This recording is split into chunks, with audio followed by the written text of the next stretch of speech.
Hallo zusammen, hier ist der Klitus von Crown Crew. Ich hoffe, es geht euch gut. Ich habe hier ein neues Video für euch, und zwar von Crown Hectic. Er hat hier einen wunderschönen Score hergelegt und das möchte ich euch natürlich nicht vorenthalten. Merci vielmals Hectic auf jeden Fall, dass wir das durchgeben. Und was ich hier mache, ist eigentlich so ein bisschen versuchen nachzuvollziehen, was er sich hier überlegt hat, ein bisschen kommentieren zu den Aktionen, also effektiv das Gameplay. Aber bevor es dort gerade losgeht, habe ich noch eine kleine Bitte an alle Xbox Crown Crew Mitglieder, Member. Geht bitte jetzt heute oder während dem Weekend schnell ins Forum.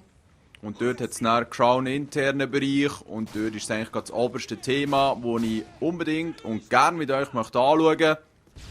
Weil wir müssen alle auf einen gleich gemeinsamen Nenner kommen, dass wir hier auch gemeinsam eine Entscheidung treffen können. Und das ist definitiv etwas, wo man diskutieren muss. Das wäre es jetzt aber schon gewesen. Mit dem geht schauen ins Forum, findet ihr auf unserer Webseite xcrownxcrew.ch.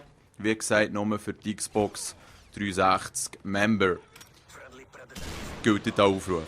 Also, jetzt habe ich hier ein bisschen getextet. Mittlerweile ist einiges schon passiert. Der Hectic hat schon seine erste Predator reingehabt. Hat die wunderschön eigentlich dort können die Leute reindrücken. Er hat nur einen bekommen, wie so oft leider. Aber die Situation ist eigentlich so wie häufig auf Dome.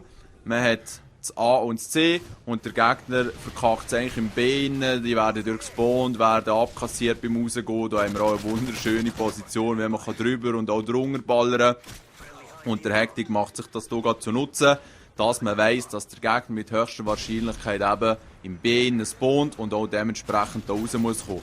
Da hat er jetzt richtig Schwein gehabt und gerade kurz vor seinem dritten Point-Streak, Kill-Streak, hat man natürlich nicht unbedingt Lust, jetzt dort blind rauszuzäckeln. Darum geschwind mit dem Team kommunizieren, geschwind schauen, wo könnte der Gegner sein und dann grundsätzlich darauf warten, dass entweder der Angriffsheli oder eben auch er selber den Kill machen kann. Da ist es geschafft worden, Respekt.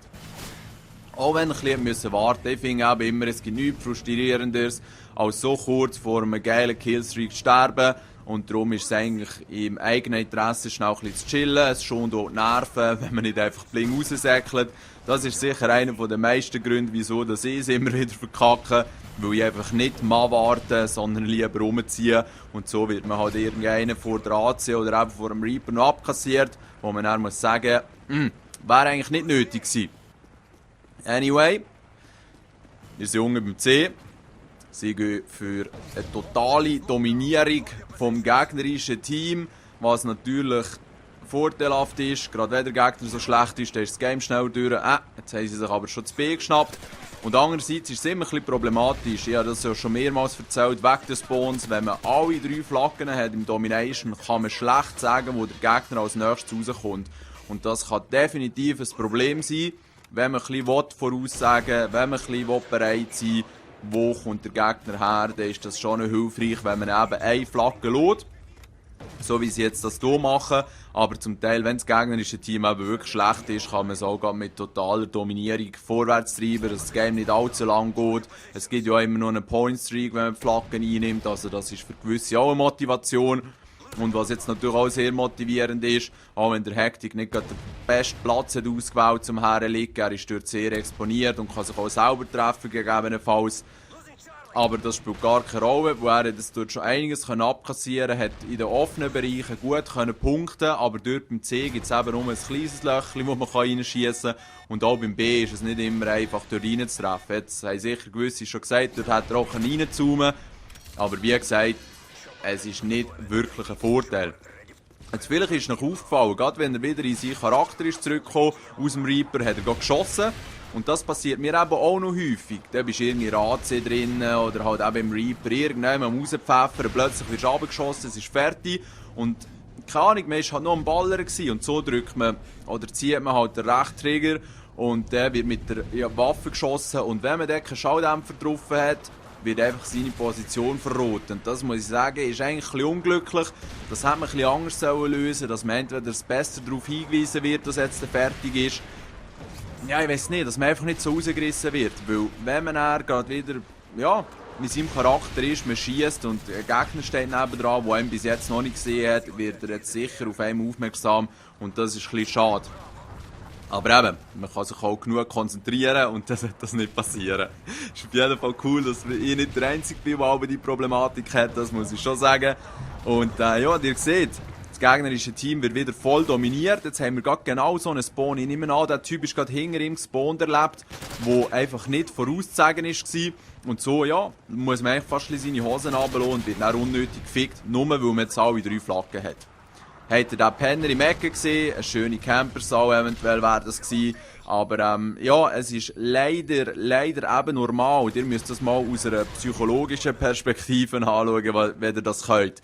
Weil egal ob im echten Leben oder im Spiel, und im Spiel ist es meistens noch viel schlimmer, wenn man konstant aufs Maul bekommt, dann ist es eigentlich von menschlicher Natur ganz normal, dass man ein bisschen defensiver sich davon verhalten, also ein bisschen aus Selbstschutz, wenn du dem so sagen willst. Und gerade in einem Spiel, wo viele eigentlich nicht so gut sind und auch gar keine Ahnung haben, was vielleicht passiert, ist es dann eben klar, dass sie leider für Anfang campen und es ist verdammt beschissen, dass das MW3 das eigentlich so tut, ja, pushen, unterstützen, indem das so viele Camperspots hat. Aber ja, was soll's. Das ist dann wieder ein anderes Thema, das schon häufig versprochen wurde. Und ihr habt es vielleicht vorhin gesehen, der Hectic hat jetzt schon seine 2 Reaper reingezogen, ist also durch richtig schön am Gas gegeben und die Gegner laufen zum Teil schon ein bisschen dumm rein. Gegner, man sieht auch gut, dass es absolute Randoms sind, die vermutlich zusammen kein einziges Wort texten. Und so kann man natürlich einfach nicht davon ausgehen, dass man etwas anrichten kann, weil unkoordinierte Vorgehensweisen in einem Teammodi hat man eigentlich immer das Nachsehen, wenn man gegen ein Team spielt, das gut zusammen texten kann. Und dann auch noch ein paar richtig gute Spieler hat, wie eben der Hectic hier zeigt in diesem Gameplay. Die Typen fallen nur so, wenn er hier durchratzt mit seiner PP90 M1. Und der Heli wäre jetzt auch schon wieder ready, er nimmt es jetzt hier aber gelassen, weil es ist absehbar, dass eigentlich keine Gefahr mehr droht vom Gegner. Das Spiel wird absolut gewonnen werden. Was auch eben schon noch lustig ist, wenn man mal gegen ein Team spielen kann, wo eigentlich alle nicht so gut sind, weil dann kann man wieder mal richtig schön absahnen. Und ob man es dann auch macht und auch herbringt, das ist dann immer eine andere Geschichte. Aber der Hectic hat es auf jeden Fall geschafft und glücklicherweise hat es nicht irgendeinen gegeben, der dashboardet hat oder so im gegnerischen Team. Ja, das ist definitiv viel besser jetzt, das mit dem Dashboarden, die Problematik, als das noch im Black Ops war. Weil eben, ihr müsst nicht meinen, die dashboarden, eure Games werden gleich gespeichert. Also wenn ihr irgendwie ein 2:30 habt und dann irgendwie meint, ihr müsst dashboarden, dann ist es schlussendlich so, dass das genau gleich gespeichert wird. Weil euer Fortschritt wird eben konstant gespeichert und nicht erst nach dem Spiel. Und ich weiss, dass es zum Teil noch Beispiele gibt, wo es gleich funktioniert, aber in den meisten Fällen nicht. Also, habt die Eier und steht das Spiel einfach durch.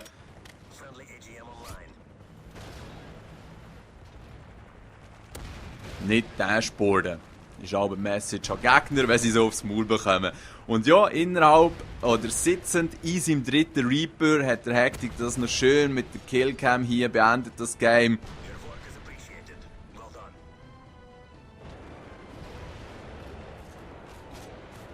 Also wirklich tiptop gespielt, muss ich hier gratulieren.